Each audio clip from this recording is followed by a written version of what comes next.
Salam hebat, belajar, belajar, dan belajar. Selamat datang di SMK Negeri 3 Singaraja.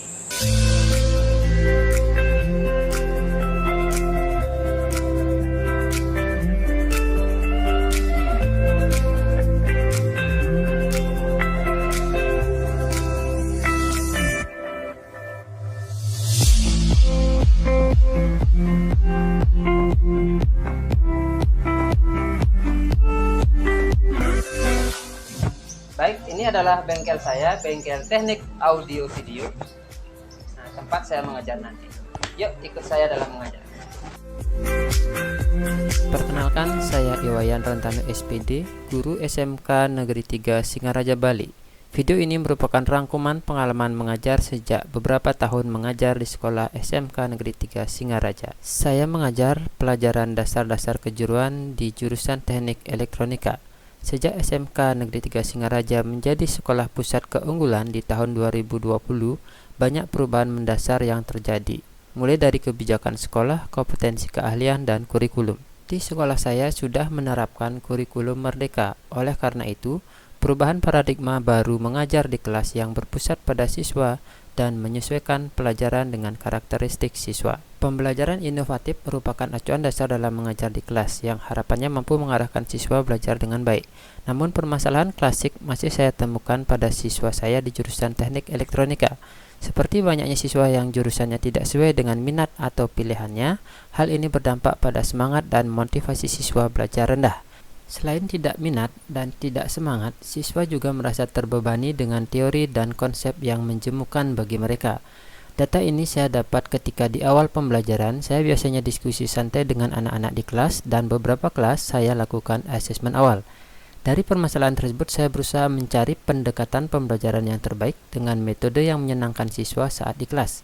Ketemulah pendekatan model belajar top-down yang merupakan kebalikan dari model belajar umum, yaitu button-up. Berikut adalah skenario pembelajaran model top-down berdiferensiasi dengan pembelajaran berbasis proyek. Di awal pertemuan pembelajaran, siswa diajak untuk mengidentifikasi sebuah proyek yang sudah jadi untuk memotivasi bahwa elektronika itu asik. Sekitar 2-3 kali pertemuan selesai model top-down, saya melakukan tes formatif untuk mengetahui tingkat pemahaman siswa dan juga melakukan tes gaya belajar menggunakan aplikasi online. Tes ini digunakan untuk memetakan karakteristik siswa sebelum pembelajaran berdiferensiasi dilaksanakan. Dari hasil tes formatif, saya bagi kelas menjadi 4 kelompok, yaitu kelompok dengan pemahaman tinggi, sedang, cukup, dan pemahaman kurang. Selanjutnya, dari 4 kelompok ini akan berbeda pembelajarannya, baik dari sisi konten, proses, maupun produk akhir sebuah proyek. Pembelajaran berdiferensiasi mencakup aspek konten, proses, dan produk. Setiap kelompok akan berbeda treatmentnya. Kelompok dengan pemahaman tinggi dari sisi konten mencari rangkaian tes pen elektronik 3 transistor dengan indikator flip-flop. Kelompok ini dalam mencari sumber informasi rangkaian secara mandiri di dalam kelompoknya, tanpa bimbingan langsung oleh guru. Produk yang diharapkan adalah produk tes pen dengan inovasi lampu kedip dan buzzer. Untuk kelompok dengan pemahaman kurang dari sisi konten, mencari rangkaian dasar hanya 1 transistor yang dibimbing oleh guru. Produknya pun sederhana, hanya untuk dasar cara kerja transistor sebagai saklar elektronik. Berikut adalah tahapan pembelajaran PJBL dengan 6 fase atau 6 langkah pembelajaran. Fase pertama adalah memberikan stimulus kepada siswa berupa pertanyaan permasalahan langsung seperti saat saya tidak bisa menghidupkan laptop dengan kabel roll stop kontak. Saya melontarkan pertanyaan mengapa stop kontaknya padam. Laptop dan charger masih baik. Saya kembali memberikan pertanyaan, siapa yang bisa memecahkan permasalahan ini? Bayu, kira-kira apa yang masalahnya? Aku nggak mau dia. Coba tes pakai tes pen aja. Boleh? Pak, ada tes pen coba. Oh, nggak ada? Nggak ada harusnya. Coba di sumbernya. Coba.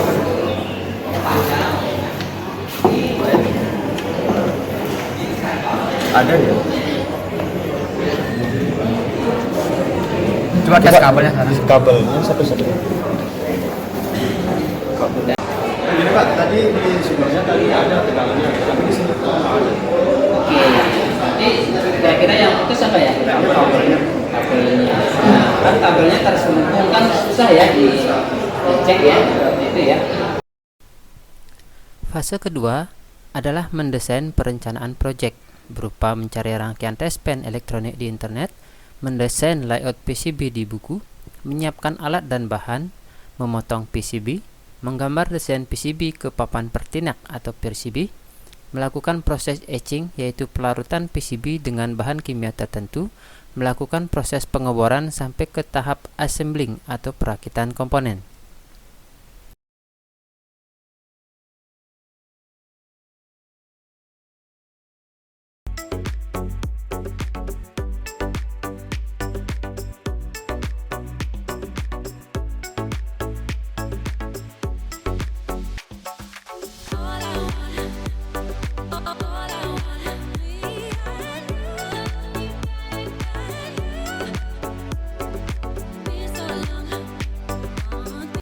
Fase ketiga adalah menyusun jadwal proyek. Proyek hari ini direncanakan selama 2 kali pertemuan. Jadi pertemuan pertama digunakan untuk mendesain sebuah rangkaian, mencetak dan assembling, dan di pertemuan kedua digunakan untuk testing dan pengambilan data-data.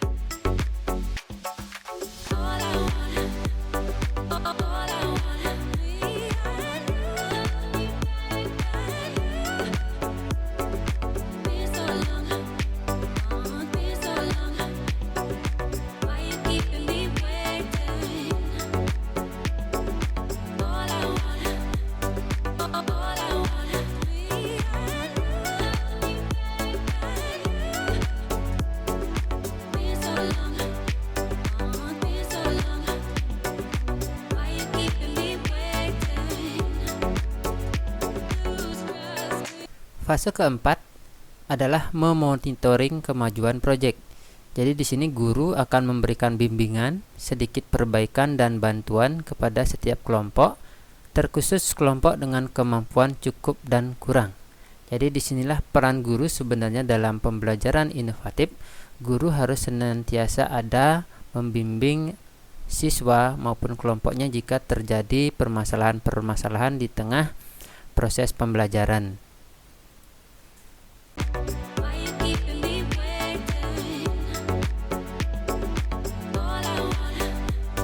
Fase kelima adalah menguji proses dan hasil kerja. Setiap kelompok yang sudah berhasil maupun yang belum berhasil wajib melaporkan hasil pekerjaannya. Jika masih ada kendala dan belum sempurna, akan menjadi bahan evaluasi di pertemuan yang akan datang.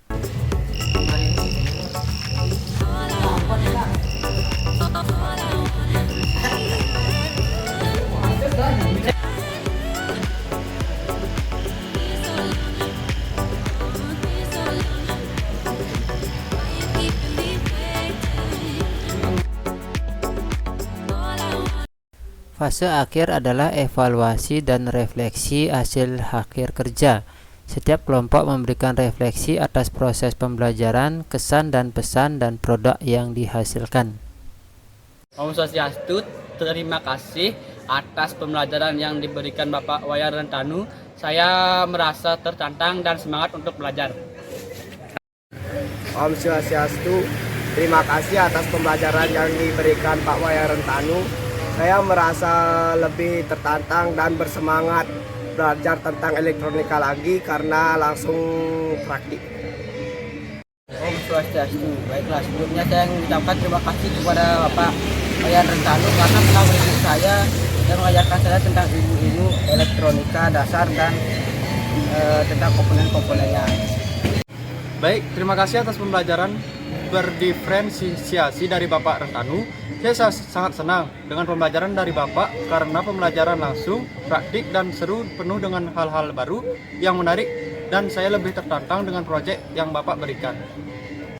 Demikianlah video singkat ini, semoga bermanfaat dan mohon maaf jika masih banyak kekurangan. SMK bisa, SMK hebat, Indonesia maju.